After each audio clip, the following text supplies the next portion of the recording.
Je m'appelle Nia. Il y a quelques mois encore, j'y croyais vraiment. Je croyais sincèrement que l'année prochaine, à la même époque, je serais sous une douce lumière tamisée, vêtue d'une robe simple choisie pour son élégance discrète, entourée de quelques personnes qui nous aiment, prononçant des mots que j'aurais peaufinés jusqu'à ce qu'ils sonnent justes. Mes parents auraient les larmes aux yeux. Sa famille ferait de son mieux, par politesse, pour dissimuler les leurs. Nos amis lèveraient leur verre de champagne et porteraient un toast à l'amour. Au lieu de cela, je suis assise seule dans le salon de l'appartement que nous avons choisi ensemble, un endroit qui semblait si chaleureux à notre arrivée, mais qui, maintenant, me paraît surtout trop silencieux. La lampe sur la table de chevet est la seule lumière allumée. Dehors, la ville fredonne son rythme habituel du soir. Des voitures, des rires lointains, quelqu'un qui promène son chien. À l'intérieur, une phrase tourne en boucle dans ma tête, comme si elle appartenait à une autre vie. « Arrête de me présenter comme ton futur mari. » Ça me donne l'air d'avoir fait un compromis. Il ne l'a pas murmuré. Il ne l'a pas dit avec ce petit rire forcé qu'on utilise pour tester si une remarque blessante peut encore passer pour une blague. Il l'a dit dans la voiture, sur le chemin du retour, la voix basse et tendue, avec cette irritation contenue qui vous fait comprendre que cette pensée ne lui était pas venue ce soir-là. Elle le trottait dans la tête depuis un moment. À l'époque où nous nous sommes rencontrés, j'aurais dit que notre relation était solide. Pas d'étincelles, pas une grande romance de film, juste une relation saine, stable et authentique.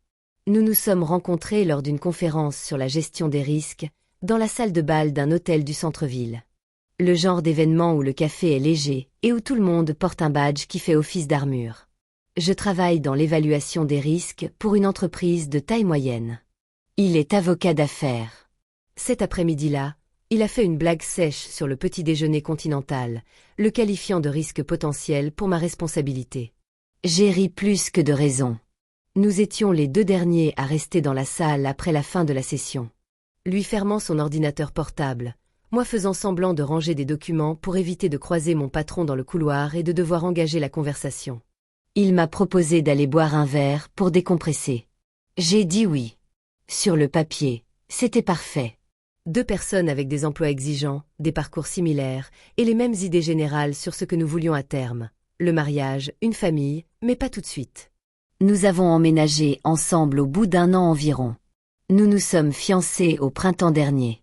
Nous avons fixé une date pour l'automne suivant. Pendant longtemps, j'ai cru que nous étions sur la même longueur d'onde. Puis, les petits détails ont commencé à apparaître. Ça a commencé discrètement. De petites remarques sur mon travail. « Tu occupes ce poste depuis un moment, non ?» disait-il en faisant défiler son téléphone. Où il mentionnait un ami qui venait d'être promu associé, et dont la femme gravissait déjà les échelons dans son entreprise. Un vrai couple de choc, ajoutait-il comme s'il parlait simplement de la météo. Mais quand la personne dont la vie compte le plus répète sans cesse la même chose, on commence à se demander si elle essaie de nous prévenir qu'il faut prendre un parapluie. Je gagne bien ma vie. Pas le genre de salaire dont on se vante sur les réseaux sociaux, mais suffisamment pour que je puisse terminer ma journée à une heure raisonnable, fermer mon ordinateur portable et ne pas culpabiliser de laisser des emails non lus jusqu'au lendemain matin. Cet équilibre a toujours été pour moi synonyme de réussite. J'ai grandi dans une famille où un emploi stable et le paiement des factures a tant été les véritables critères d'une vie bien menée. Mon père n'a jamais couru après les titres, et ma mère n'a jamais mesuré la valeur d'une personne à sa superficie ou à son prestige. Cela m'a façonné plus que je ne le pensais. Apparemment, ce même équilibre a fini par se transformer en silence, en un vide abyssal. Un soir, quelques semaines avant que tout ne bascule, nous sommes allés à la fête de fiançailles d'un ami. Bar sur le toit, guirlandes lumineuses louées, un mur de fleurs devant lequel tout le monde posait pour les photos. Le genre de soirée où les conversations dérivent vers les propriétés de vacances et les plans d'investissement. Nous sommes entrés et il m'a serré la main un peu plus fort, comme il le faisait toujours lorsqu'il se mettait en mode réseautage. Nous avons fait le tour des invités. Arrivé à un groupe de personnes qu'il voulait visiblement impressionner, j'ai souri et j'ai fait ce que j'avais fait des dizaines de fois auparavant. Bonjour, je suis Nia. Voici mon fiancé, Gavin. Simple. Authentique. Plus tard, sur le chemin du retour, la voiture m'a paru plus lourde qu'elle n'aurait dû l'être après une si belle soirée. Il rompit brusquement le silence. Tu ne peux pas éviter ça. Je regardais les réverbères glisser sur la vitre. Éviter quoi? Me présenter comme ça. Comme quoi? Comme ta fiancée, dit-il en serrant les doigts sur le volant. Ça sonne bizarre, comme si tu faisais une grande annonce. Je parlais à voix basse. Nous sommes fiancés. C'est étrange de dire la vérité? Il soupira. Je dis juste que tu n'es pas obligé de commencer par ça à chaque fois. On dirait que tu essaies de t'approprier quelque chose devant tout le monde. Sur le moment, je me suis dit qu'il était fatigué. La soirée avait duré longtemps. Il avait bu un verre ou deux. J'ai laissé tomber. J'aurais aimé que ce soit la seule fois. La deuxième fois, je n'ai pas pu mettre ça sur le compte de la fatigue ou de quelques verres. Nous étions invités à dîner avec des collègues et quelques anciens camarades de fac. Un restaurant chic en centre-ville, lumière tamisée, le genre d'endroit où le vin arrive avant même qu'on soit complètement installé. La conversation était fluide au début. Dossier, fluctuation du marché, projet pour le week-end. Quand on m'a demandé comment on s'était rencontrés, j'ai raconté l'histoire comme d'habitude, légèrement, sans fioriture. La conférence, le mauvais café, la blague sur la responsabilité qui s'est transformée en verre, puis en rendez-vous, puis en année. Ils ont souri. Quelqu'un a demandé depuis combien de temps on était ensemble. J'ai répondu que ça faisait un bon moment maintenant, assez longtemps pour savoir que c'était sérieux. Puis, naturellement, et voici mon futur mari. On se marie cet automne. À table, on a murmuré « Félicitations ». Les verres se sont levés. L'instant est passé, mais je l'ai immédiatement senti, le changement en face de moi. Sa mâchoire s'est crispée. Son rire est arrivé un peu trop tard. Il a rempli mon verre d'eau comme si de rien n'était. Il a raconté une histoire captivante sur une affaire récente, en gardant une attitude irréprochable. Dès qu'on est monté dans la voiture, la portière a claqué plus fort que nécessaire. Je t'avais demandé de ne pas faire ça. Mon pouce était déjà accéléré. Attention. Faire quoi? Me présenter comme ton futur mari. Je l'ai regardé. C'est ce que tu es. Il a serré le volant. Ça me donne l'air d'avoir fait un compromis. Les mots ont fusé, froid et précis. Sans ménagement, sans excuse. Les lumières de la ville défilaient floues derrière les vitres, mais à l'intérieur de la voiture, tout était plus tranchant. Compris, ai-je répété doucement. Comme si je n'aurais pas pu trouver mieux, a-t-il dit, sa voix s'élevant juste assez pour révéler l'agressivité qu'il dissimulait habituellement. Comme si j'avais choisi quelqu'un de pratique. Il s'est interrompu, mais le silence a achevé sa phrase. J'ai fixé le tableau de bord. Pratique. Il a expiré bruyamment. Tu déformes tout. Je dis juste que mes collègues comparent. Leurs conjoints sont médecins, cadres, entrepreneurs.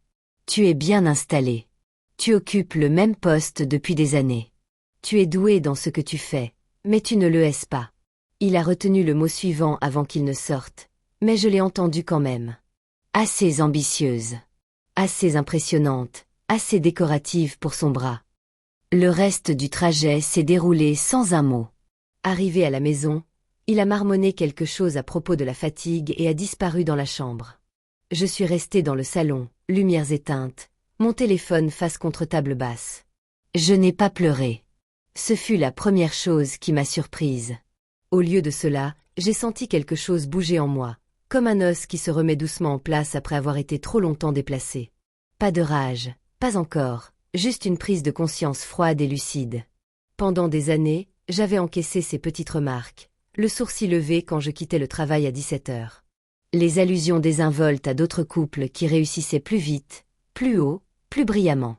Je les balayais d'un rire, je m'adoucissais, je me disais qu'il ne l'avait pas dit comme ça. J'avais mesuré ma valeur à la place que je occupais dans ses pensées. Maintenant, la version brute était là, entre nous, comme une preuve. Si je restais, ce serait le même schéma, une audition silencieuse et constante pour être à la hauteur à ses yeux, sachant que le juge avait déjà décidé que le rôle ne lui convenait pas. Je suis restée assise là pendant des heures, l'appartement silencieux hormis le léger bourdonnement du réfrigérateur. Au moment où le ciel a commencé à pâlir, j'ai ouvert mon ordinateur portable. Je suis d'abord allée sur le calendrier partagé, tous les événements à venir marqués dans ces cases. Réunions liées au mariage, fête d'entreprise, brunch avec ses amis. Mon nom figurait toujours à côté du sien, comme invité. J'ai envoyé un courriel à chacun des hôtes que je connaissais. Un imprévu m'empêche de venir. Désolé pour le préavis. Je vous souhaite une excellente soirée. Aucune mention de lui. Aucune explication. Juste une suppression discrète et délibérée. Puis j'ai ouvert un message à Sarah, sa plus vieille amie de fac, la seule personne au monde qui prenait toujours de mes nouvelles et attendait vraiment ma réponse. Salut, tu as le temps pour un petit coup de fil demain? Elle a répondu presque aussitôt. Bien sûr. Tout va bien. J'ai fixé l'écran. Pas du tout. Nous avons parlé tard dans la nuit, ma voix chuchotée dans la cuisine faiblement éclairée, mon café refroidi dans ma tasse. Je lui ai tout raconté. Les remarques qui s'étaient accumulées comme un poids silencieux, le trajet en voiture après le dîner, ces mots sur le fait de se caser résonnant encore douloureusement dans ma poitrine. J'attendais qu'elle le défende, qu'elle dise que c'était une mauvaise passe, que j'avais mal compris. Elle ne l'a pas fait. C'est bien lui qui l'a dit. Son ton est devenu incrédule, puis teinté de colère. Comme si tu étais un compromis. Exactement ces mots. Elle a marqué une pause, la ligne grésillant légèrement. Qu'est-ce que tu veux de moi? Quand nous avons raccroché, c'était simple. Le brunch de ce dimanche, son endroit préféré, réaménagé avec des tables, des mimosas à volonté, et les invités qu'il avait toujours voulu impressionner. Elle arriverait en avance, demanderait au personnel de déposer une enveloppe à sa place. À l'intérieur, une lettre de ma part, courte et claire, et la confirmation imprimée de la salle que nous avions réservée. Annulation effectuée. Je me suis glissée dans le lit ensuite, il dormait déjà à côté de moi, sa respiration régulière et paisible. Je suis restée allongée là, fixant le plafond, les ombres du lampadaire jouant dessus. Pas de tempête en moi, juste un pouls régulier, comme si mon corps rattrapait enfin ce que mon esprit savait depuis des mois. Le lendemain matin, l'appartement était chargé d'une tension palpable, comme l'air avant la pluie. Il accomplissait ses tâches quotidiennes avec une nonchalance forcée, repassant sa chemise, ajustant sa montre, me jetant des regards plus fréquents que d'habitude. Peut-être avait-il senti le changement. Peut-être que le regret persiste, même lorsqu'on le refoule. « Tu es sûr de ne pas venir ?» demanda-t-il enfin, les clés à la main. J'acquiesçai d'un signe de tête depuis la cuisine, les mains crispées sur ma tasse. Il expira, une pointe d'irritation dans la voix. On ne pourrait pas faire comme si de rien n'était? Mes amis vont se poser des questions. Je croisai son regard. Il y a quelque chose qui cloche. Il marqua une pause, sans insister. Secoua la tête et partit. La porte se referma doucement et le silence s'installa, léger et enveloppant. Je m'assis à table. Je laissai ma respiration s'apaiser lentement et profondément. Il ne s'agissait pas de le blesser. Ce n'était pas un spectacle. Il s'agissait de poser un ultimatum, de mettre un terme à ce qui lui avait toujours tenu le plus à cœur. Les apparences, son cercle d'amis, son image. Mon téléphone vibra. Sarah, il est là. Les enveloppes sont déposées. Je répondis. Merci. Les minutes s'étirèrent. Puis l'écran s'est illuminé. Son nom. Appel après appel. J'ai laissé sonner. Des SMS sont suivis. Incisif et urgent. Qu'est-ce que c'est? Réponds-moi. Tu as annulé la salle. Dis-moi que c'est une erreur. J'ai posé le téléphone face contre table. Peu après, la porte d'entrée s'est ouverte brusquement. Il a fait irruption, une enveloppe froissée dans sa main. Son visage était déformé par le choc et la fureur. C'est quoi ce délire? Je suis restée assise. C'est ce que ça semble être. Tu as annulé sans me prévenir? Sa voix s'est élevée devant tout le monde. Sarah me fixait comme si j'étais le problème. J'ai gardé un ton encore plus humilié. C'est ça qui t'intéresse. Tu m'as prise au dépourvu. Et toi? Ai-je dit doucement. Me dire que tu es fiancée à toi donne l'impression que tu t'es rabattue sur moi, comme si je n'étais pas assez bien pour tes collègues. Il a fait les 100 pas, une main dans les cheveux. C'était juste une remarque. Insouciante. Tu es en train de tout gâcher. Ce n'était pas une remarque. Je me suis levée lentement. Des mois de pique sur mon travail, mon implication, ma valeur. Ce n'est pas de l'insouciance. C'est comme ça que tu me vois. Il tressaillit. J'étais stressée. Le travail était un enfer. Je ne voulais pas dire ça comme ça. Tu le pensais suffisamment pour le dire. Ses yeux s'écarquillèrent. La panique montait en lui. Nous sommes fiancés. Tu ne peux pas rompre pour un malentendu. Je me suis dirigée vers le comptoir. J'ai ouvert le tiroir et j'ai posé l'écrin sur la table entre nous. C'est fini, dis-je doucement. Je n'épouserai pas quelqu'un qui a honte de moi. Il fixa l'écrin, puis me regarda. S'il te plaît, pas comme ça. C'est toi qui as commencé, répondis-je. Dès l'instant où tu as décidé que je n'étais qu'un compromis. Le silence qui suivit fut pesant. Il s'affaissa sur une chaise, l'air abattu, plus petit. Je ne le pensais pas. Tu l'as dit 2 fois. Ce n'est pas un accident. C'est la vérité. Il ne protesta pas. Après un long silence, je repris la parole. Fais tes valises. Va ailleurs quelques jours. On s'occupera du reste plus tard. Ses yeux s'enflammèrent. Tu fais vraiment ça? Je l'ai déjà fait.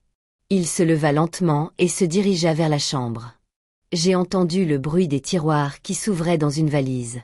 Quand il est réapparu, sac à la main, il s'est arrêté à la porte. S'il te plaît. Je suis restée immobile. Si je fléchissais ne serait-ce qu'un peu, il me retiendrait. Au bout d'un moment, il est parti. Le silence qui a suivi n'était pas vide. C'était la première vraie respiration que je prenais depuis trop longtemps. Je suis restée immobile un moment, à écouter mon cœur battre régulièrement dans le calme. Ces messages continuaient d'arriver. Des excuses mêlées d'accusations. Des « s'il te plaît » se confondant avec de la défensive. Comme j'avais surréagi. Comme je l'avais fait paraître. Toujours à regarder. Le soir venu, j'ai éteint mon téléphone. Je suis allée me coucher seule. Je me suis réveillée avec cette étrange clarté qui suit le bouleversement. Un instant, j'ai oublié, puis je me suis souvenue en tendant la main vers le côté vide des draps. J'ai fait du café, ouvert mon ordinateur portable, commencé à démêler les fils, appelé un avocat qu'un collègue m'avait recommandé, passé en revue les listes, les comptes, le bail, les dépôts de garantie. Rien d'aussi compliqué qu'un mariage, mais suffisamment pour donner l'impression de défaire des vies qui s'étaient construites ensemble. La voix de l'avocat était douce. C'est bien que vous gériez ça maintenant avant que la situation ne s'envenime. Ces mots m'ont touché profondément. Avant de m'enfoncer davantage dans une vie où je devais constamment prouver ma place. Après l'appel, je suis restée assise, des papiers étalés sur la table, dans l'appartement baigné de soleil et silencieux. Un soulagement m'a envahi, doux et progressif. J'avais renoncé à un chemin qui m'aurait maintenu dans un état d'infériorité. Vers midi, mon téléphone a sonné à nouveau. Un numéro inconnu. J'ai failli raccrocher, mais quelque chose m'a poussé à répondre. Allô, Nia. C'est sa mère. J'ai eu un nœud à l'estomac. Salut. Elle a expiré bruyamment.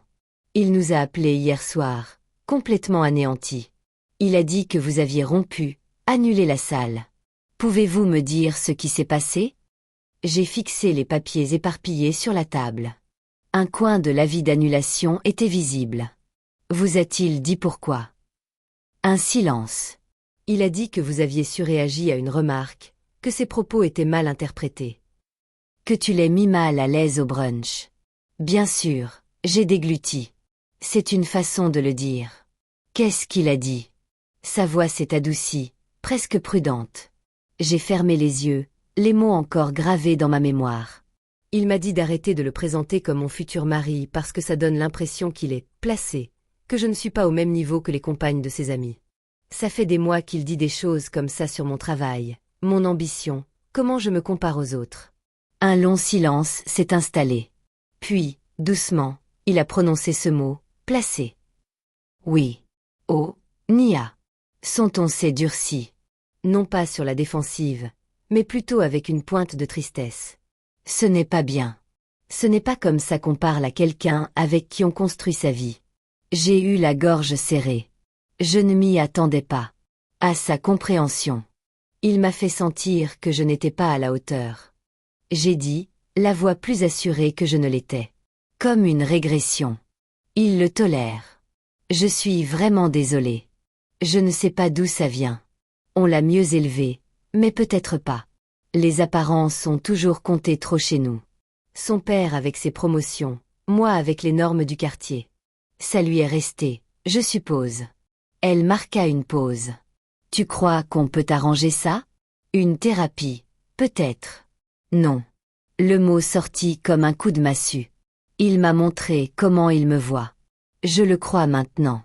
Je comprends, dit-elle après un instant. Pour ce que ça vaut, on a toujours été ravis de t'avoir dans la famille. Tu lui as fait du bien, mieux qu'il ne le pensait. Une larme coula alors, chaude et inattendue. Merci. On a encore un peu parlé. Elle dit qu'elle lui parlerait, qu'elle le forcerait à assumer ses actes. Quand on a raccroché, le silence de l'appartement se dissipa, moins comme une perte, plus comme un espace qui s'ouvre. Les semaines suivantes se sont enchaînées, entre mouvement et immobilité. Ces messages passaient par différentes phases. Colère à propos du coup de la salle, de la révélation publique, attitude défensive comme si j'avais mal interprété ses propos, puis des excuses, des promesses de thérapie, de voir comment le statut l'avait perverti. J'ai rarement répondu, en toute simplicité. Je t'ai compris. C'est fini. Respecte ça. Il ne l'a pas fait, pas complètement, mais l'effet s'est fait sentir.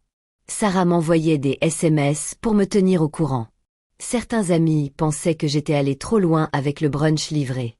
D'autres ont admis avoir déjà entendu ses pics subtils, ses blagues sur ma vie tranquille, qui le mettaient mal à l'aise.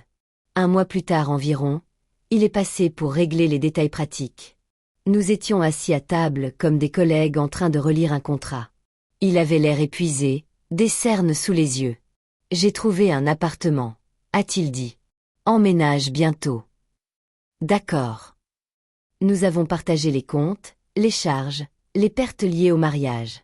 Soudain, il a dit, je prends en charge les frais non remboursables. C'est pour moi. Je l'ai observé.